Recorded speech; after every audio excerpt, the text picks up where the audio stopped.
Welcome into the Autzen Audibles Podcast, Bowl Week edition. I'm Matt Preem, Eric Scopel, Jared Mack, all on the show as usual. Jared and I are in sunny, warm Scottsdale covering this bowl game, and Eric is back in Eugene covering it remotely.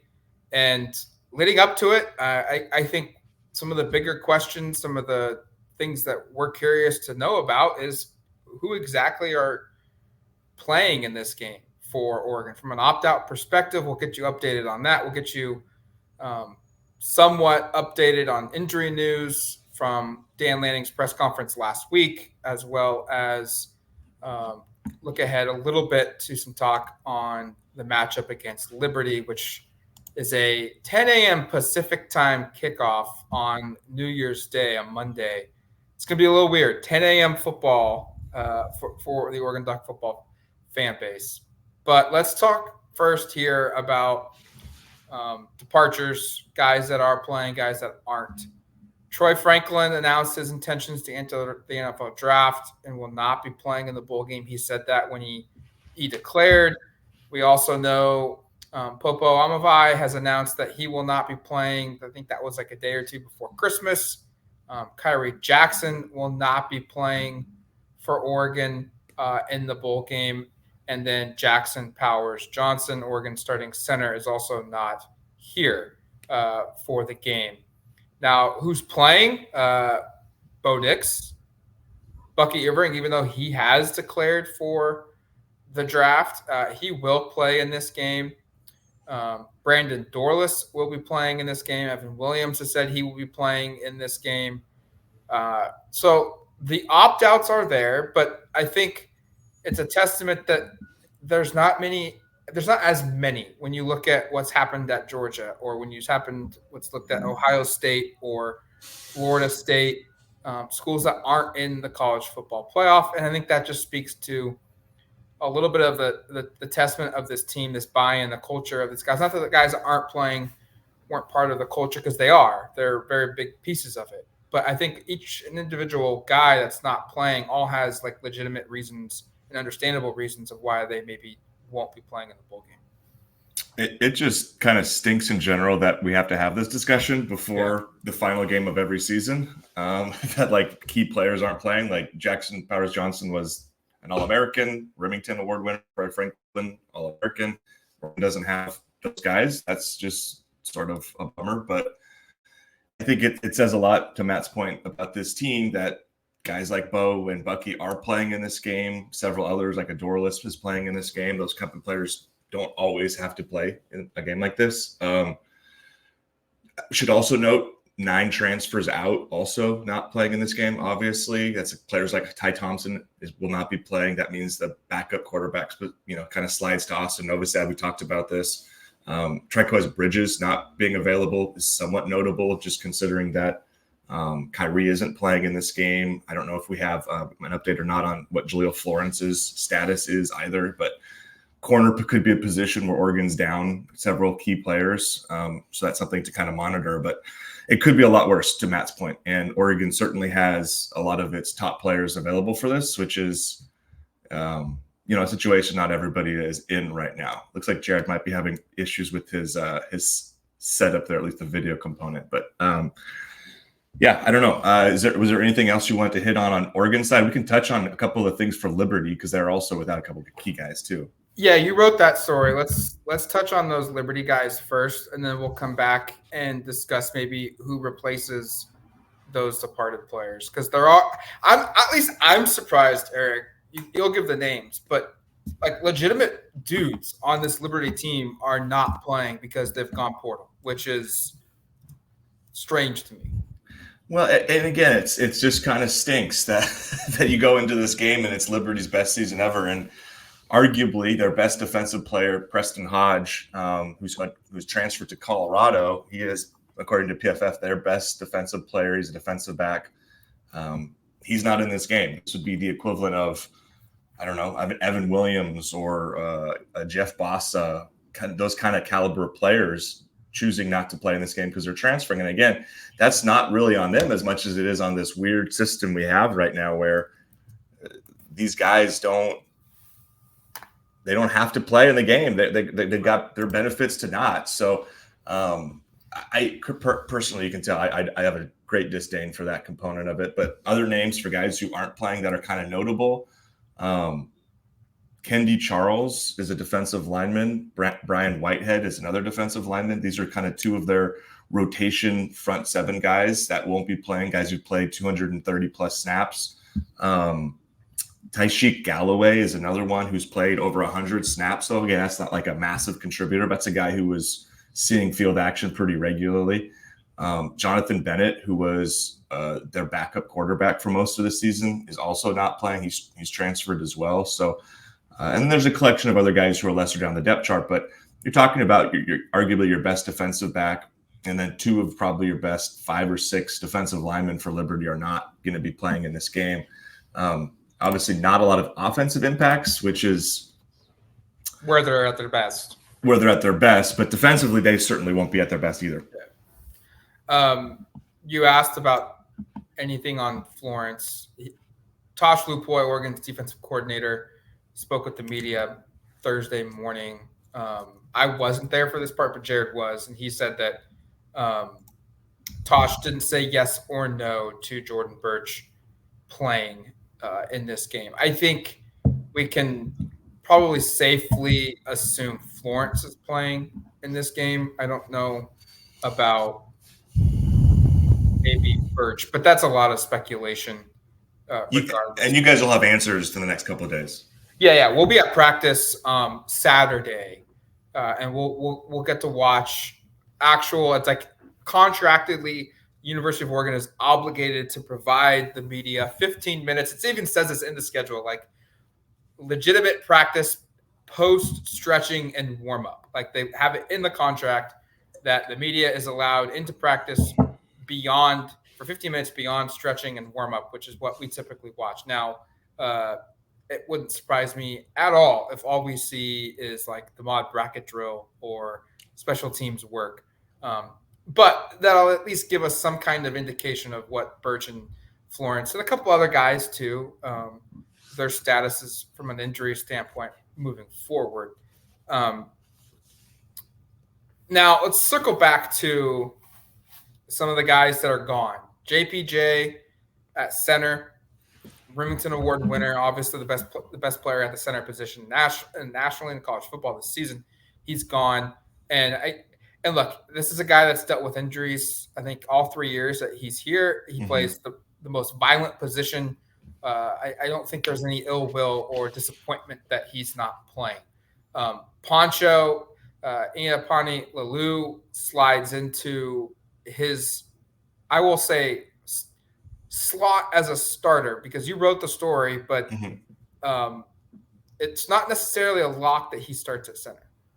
Yeah, I will be curious to see how this plays out. It's either Poncho or Marcus Harper, and if Marcus Harper slides over to center, Poncho slides in at left guard. So either way, Poncho is one of the starting 5 now for this game, or that's the expectation, or what he shared at least last week when he spoke with media.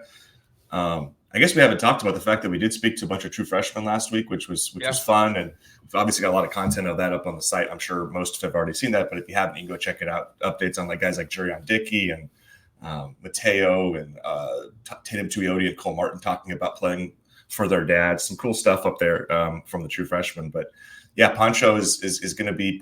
I think I would bet if he would be the center. That would be my expectation for this. If you think back to the season when Powers Johnson has missed some snaps, it's been Poncho who's filled in. So that would be the guy to expect there.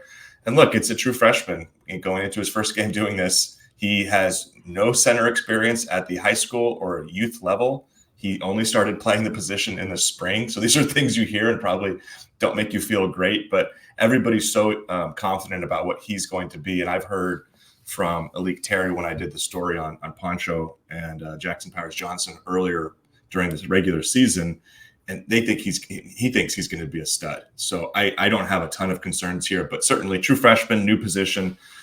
Reason to kind of monitor that. Oregon fans obviously know what happens in bowl games when maybe you don't have your normal center. We'll see if that rears its ugly head, but I don't expect it will. And I think if anything, this is going to be an opportunity to see Poncho kind of take a stranglehold of this position for the 2024 season and beyond.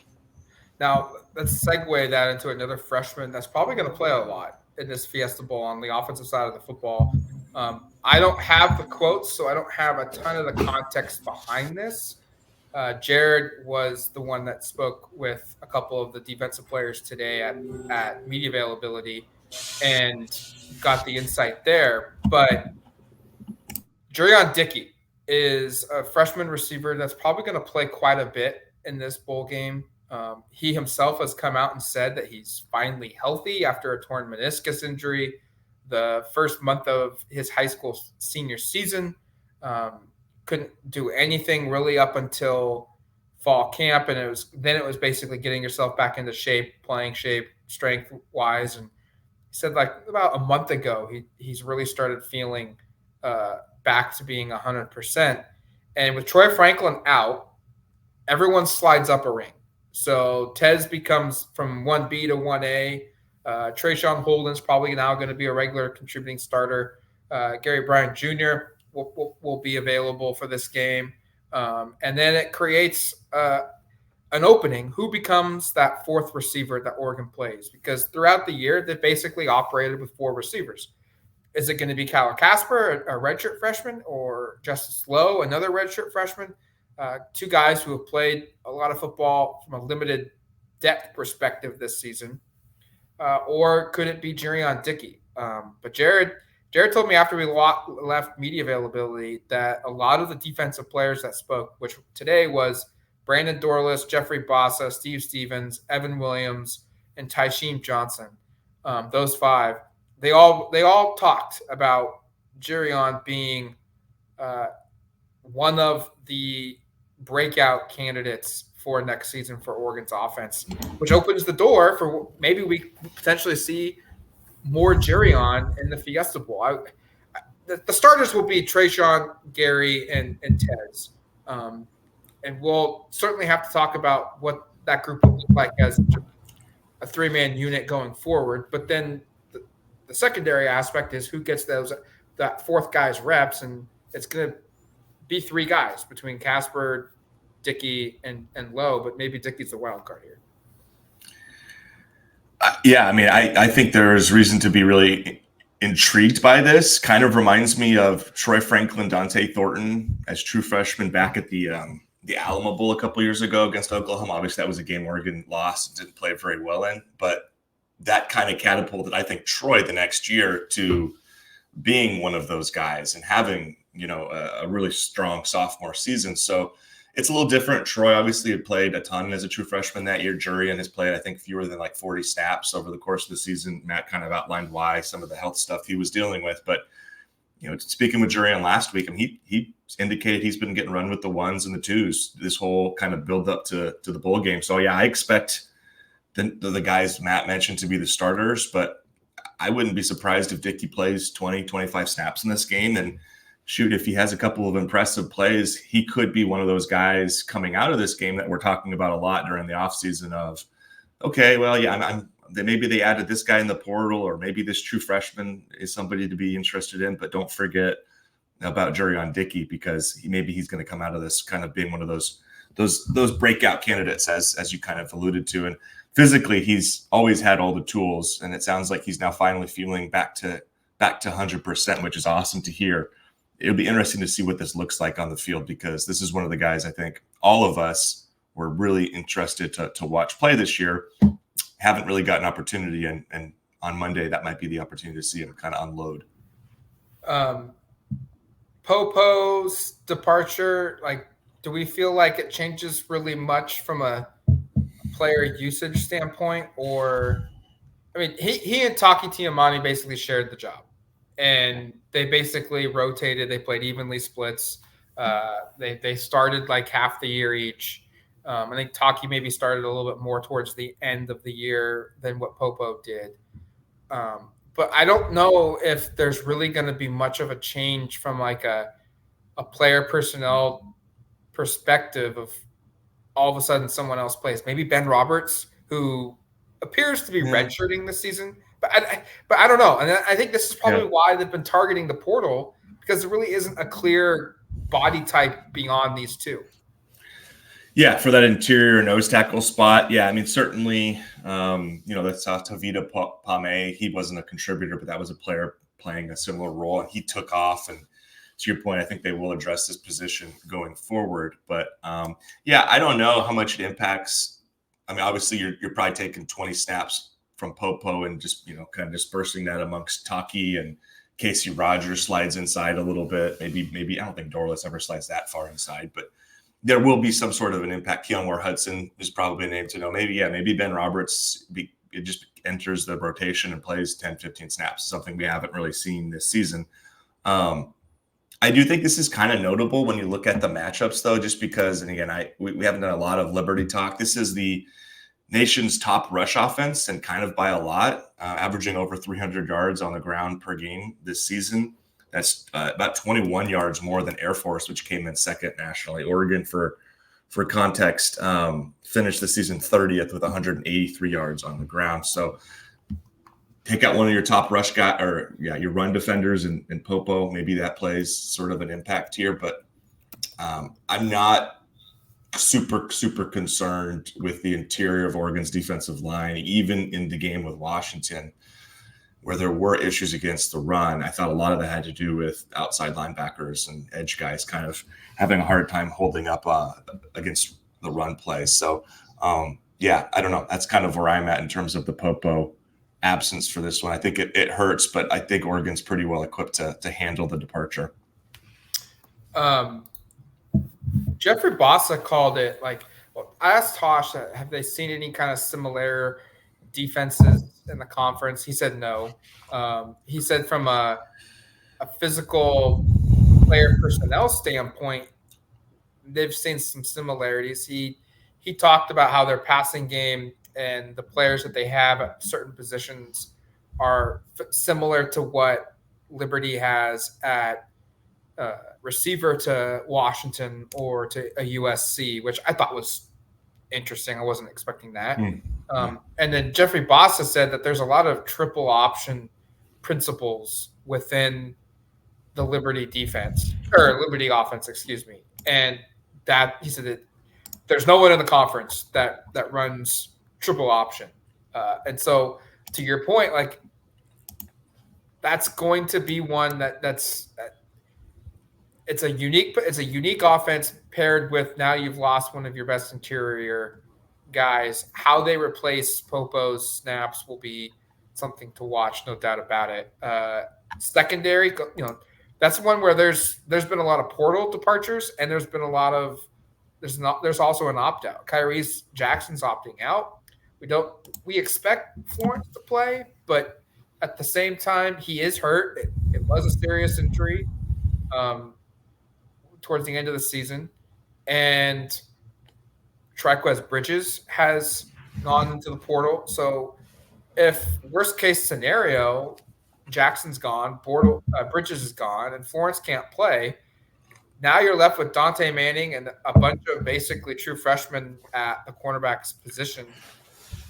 That's one where you're maybe a little, I don't know if you're worried or super scared of it, but it's definitely one of note, and something that I'm sure Liberty's going to be trying to scheme up ways to attack and target. Nico Reed would be the other name to know. So it would be, but that's still, you go from, and again, we don't know on Florence. I think you guys will get more clarity down there this weekend, but Oregon's kind of had five, I don't want to say starting caliber, but five corners that they could rely on. And I know there are definitely mixed opinions on Oregon's cornerback room amongst fans, and maybe they disagree with my assertion that there are five guys that you could rely on there, but they certainly had five guys that were playing. And if we already know two of them won't be playing in this game with Jackson and Bridges, if Florence either can't play or can't finish the game, which we should note, he had a hard time finishing a lot of the games to close the season, even once he started, that does put a lot of pressure on Dante Manning, on Nico Reed, and then I think Roger Pleasant becomes the next name to know, and then probably after that, Solomon Davis, because as far as we know, Dalen Austin is still dealing with an injury. Cole Martin, who's a true freshman people really like, is a safety. He said that much. He's playing safety and nickel exclusively right now. So a little bit limited options there at corner. And Liberty's got guys on the outside. I mean, we can get into this offense here again.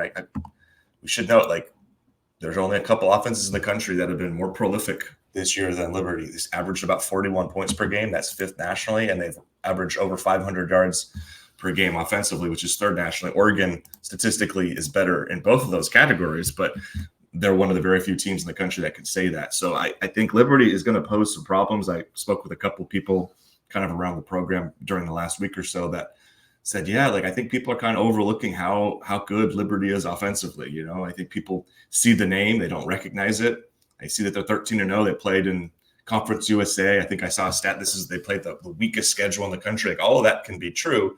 It can also be true that Liberty has some talent offensively, and that can give Oregon some issues. And Caden Salter, whose name we haven't talked about on this podcast, was a top 50 recruit out of high school a couple of years ago, started his career at Tennessee, transferred over to Liberty, and has been statistically probably had one of the top 5 seasons of any quarterback in FBS football this year.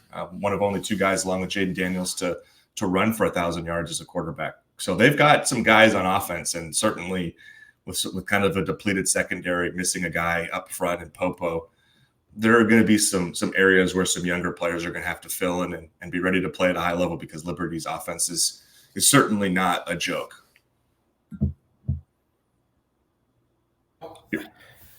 There's no other departures defensively that are really like that we're going to impact this game one way or the other. Agreed. So there's a couple others that have hit, but none of them are going to be ones that if they were here, they would have played anyway. So this is kind of what Oregon is at right now.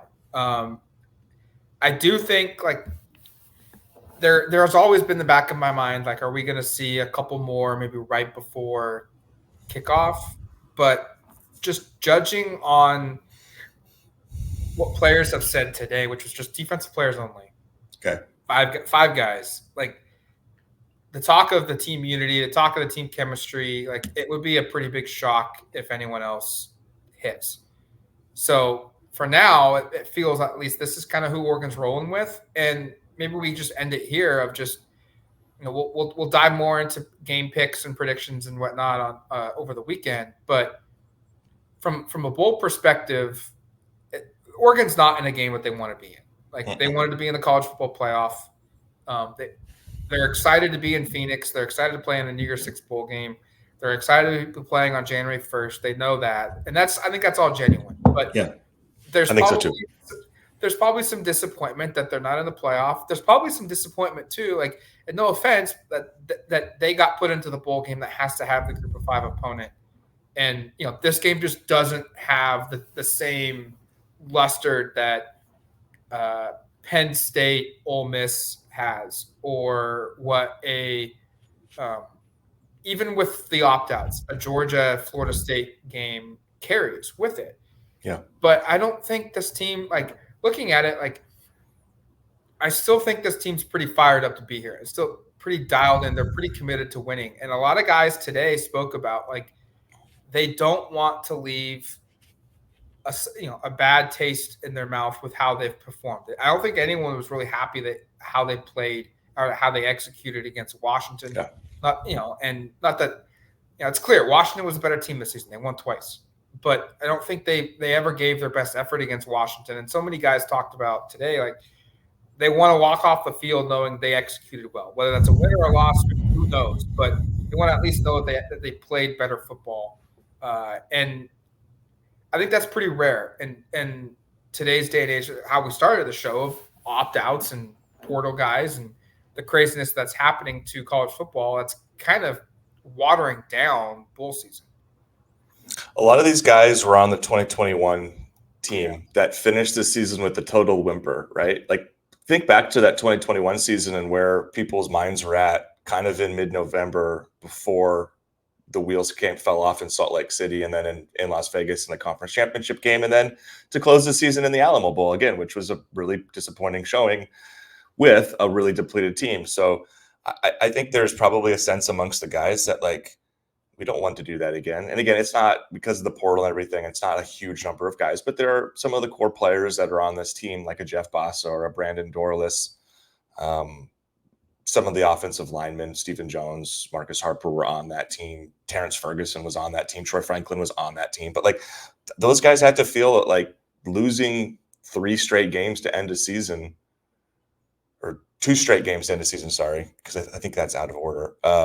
That doesn't feel very good. And that's what could happen here again. And it would be a little bit harder to understand losing to Liberty as well. And I know that's probably not something they want to admit before the game, but losing to Oklahoma, which is led by Caleb Williams, like, okay, kind of understand that. Losing to Liberty after what this season was, and not that long ago, they were right in the heart of the college football playoff race and possibly a national championship. That would be a really hard end of a season to swallow, I think. So I think that this team should be really motivated to go out and play hard and play really well, because there's still an opportunity to become one of the very few Oregon teams that's ever won 12 games in a season. And all that takes is to play, I would say, your B plus game in about 4 or 5 days. And I think that becomes a reality. 3 guys mentioned that very thing, that not the B plus game part, but there's only a handful of Oregon teams that have ever won 12 games in a single season. And I think that's probably one of the motivators, one of the rallying cries for this team of why so many of the key guys are playing, why they're so probably motivated to be playing in this game, and why they're trying to find the positives of not reaching their full goals and turning it into this one. We'll have full coverage of this bowl game leading up to this bowl game on duckterritory.com. Hopefully we can get Jared his internet figured out here down in the desert so that he can join the podcast next, which will – I think we're planning on recording either Saturday or Sunday. Not sure which day we picked, but we're going to record our game preview one Saturday or Sunday, and then we'll have a recap from Glendale. I think it's called the State Farm Stadium or something. I can't remember the name of the Cardinal Stadium. Jared and I will have a recap from the stadium there as well. So go to duckterritory.com for full lead up to coverage of this bowl game tomorrow. Will Stein and 5 offensive players will be speaking with the media, and then we'll get a full media day on Saturday with the entire team, and then head coach Dan Lanning will speak on Sunday. So that kind of is something to look forward to on the site. While also our regular scheduled game week content, Eric's doing his Know His Foes, 10 players to know type stuff, most important recruits, all of that on duckterritory.com. Until then, you've been listening to the Autzen Audibles Podcast. Talk to you later, folks. Peace.